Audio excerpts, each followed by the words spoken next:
Саламатсыңдар ма балалар? Бүгін біз 4-ші сынып әдебиет 86-шы сабақты талқылайтын боламыз. Ғарышкермен сұхбат. Бірінші тапсырма.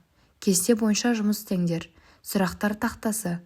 Талғат Мұсабаевқа қандай сұрақтар қояр едіңдер? Талғат Мұсабаевқа қандай сұрақтар қояр едіңіз?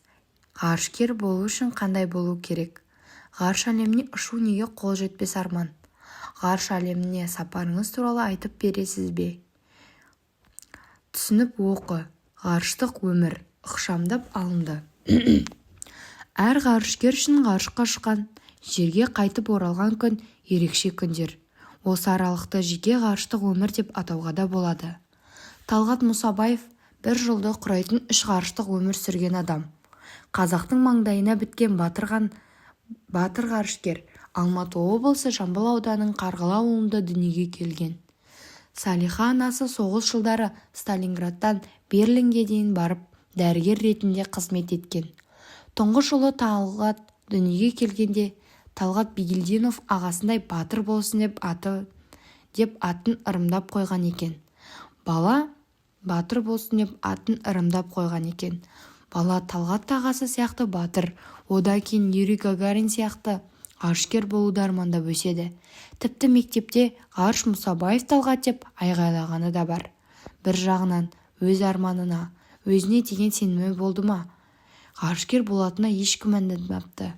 Сол аралығында 43 жасында қол жеткізді.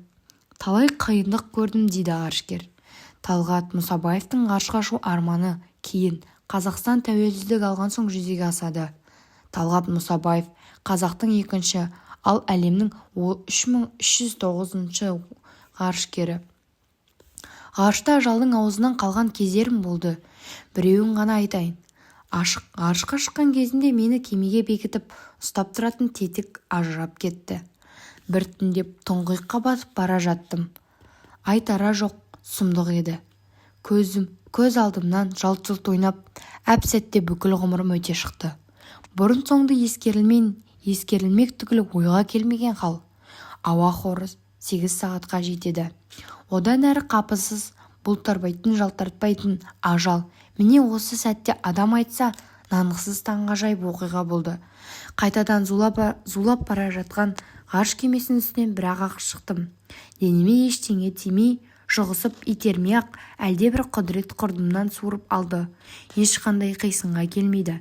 Түсінікке сыймайды деп еске алады. Ғарыштағы қатерлі сәттердің бірі Мұсабаев.